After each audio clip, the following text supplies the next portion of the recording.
Hello guys, magluluto ako ngayon ng gulay. Haluan ko yan, manok. Pero haluan ko yan ng tokwa. Pinrito ko na yung tokwa. Slice ko pinrito.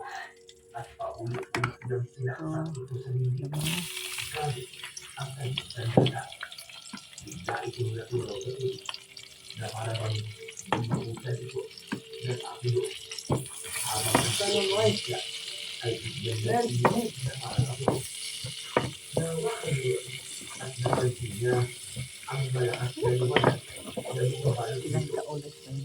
Oh, pwede na oh.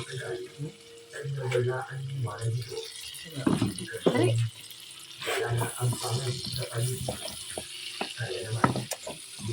Iya eh.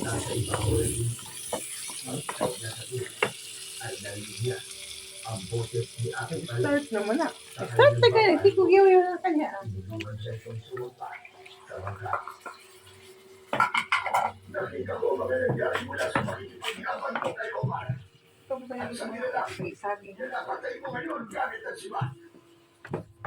Ano po klaseng nila na nakalaban ko? Ako kanina. Ay, hindi naman init-init din. Nakainis sa katawan. Naman, hugaw? Kumain siya ng tao. Para po ba wala ng bukas?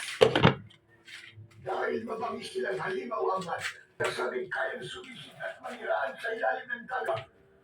Karaniwan silang Try. nilalarawan. Carrots na may halong nilagay ko ng bagyo beans. Tapos pinarito ang tokwa. Ang isda na mabangis. Kumpara sa mga halimaw, Ito, meron silang kakayahan breast magkaibang chicken. tao para manindag at mabiktima. At kapag nagtagumpay, dinadala nila ang tao sa ilalim ng tubig.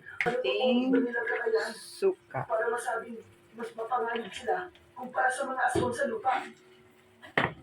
Mahusay silang magpanggap bilang kaaliwan tao. Minsan isang estranghero o mangingisda. Maaari rin mag-anyong kaakit-akit upang Kunting makaakit ng biktima. tuyo. Ngunit kapag nadadala na sa dagat, Pinakamarinate ito kanina. bilang isang halimaw. Obsession. Ang nagumagalaw sa kailalim ng Nagdagan ko tubig pa ng ng mga tambaluan. konting black pepper. Sa dambuhan ng alimango o pugita, Simple lang ang na luto may ito. kakayahang sumunggaban Sa at tatlong hinahal ng tao. tao. Tatlong tao lang kakain. Kung ganito sila kalakas, ano naman ito mamoy na Okay, wait for 5 minutes. at inaagakayahin. Ay, ko video eh. Dahil sa mutya, Ihalo ko na ang gulay. Ito. Carrots at saka bagyo beans. Ihuli ko ng tokwa kasi luto na ito siya. Ay magkakaroon siya ng malakas na kapangyarihan. Kaya agad silang Cute, no? masusunod sa sandatang mahahawakan. Another 5 minutes.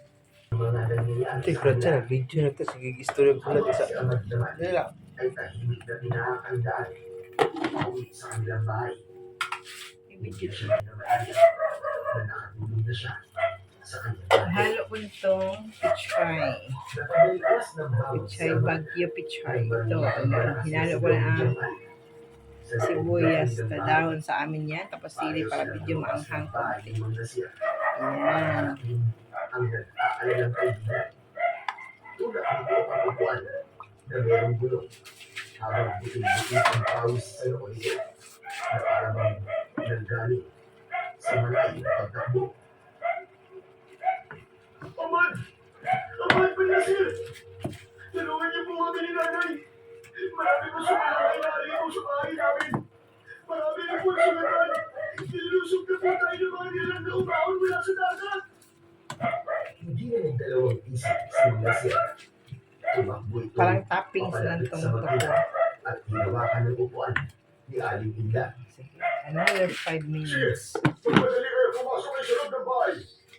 Hahaluan ko ng konting oyster sauce para mas masarap. Kunti lang. Kasi may tuyo na yan. Ay umaamoy na parang nag-aagawan na aso. Yan. Malibot ang malalaking mga mata ng mga nilalang na parang naghahanap ng iba pang mabibiktima. Sa gitna ng mga ito ay ang pinakapinuno ng aswang na tambalong ano. ang malapot na laway na nagpalitaw sa malalagaring nitong mga ngipin. Okay. Halo ko na ang Ay halos toko, umabot guys. sa bato ng Yan. aswang. Para paggagat, meron din lasa. Ay, sila mga aso at ang balokano. Sila rin po sumalaki sa tribo natin, ma'am. Bilisan niyo po. Sumama po kayo kay Aling Inda. Ako na po ang bahalang humarap sa kanila. Iligtas niyo po ang sarili niyo, tay. Okay. Tumigil ka ba? Another 5 minutes. Mapakamatay ka ba? Hindi mo sila kayang labanan, anak. Makahalimang sila. Halika na. Pumasok na tayo sa loob ng bahay. Ako na ang bahalang lumabot sa kanila. Hindi mo kailangan. Lumot ng mga aswang at ang balokano. Nakakatakot ang itsura nitong nahangat ang bibig Ayan guys. na para bang Ito kinakapos na pa ng siya. hangin. Kitang-kita Tikman ko na lang ang muna malalagaring guys. nitong matutulis na Ang walang lasa. habang may tumutulong Siyempre, na may sandok ako ah. hilo. Ito na. Hindi, magkama ko short video. Hanggang na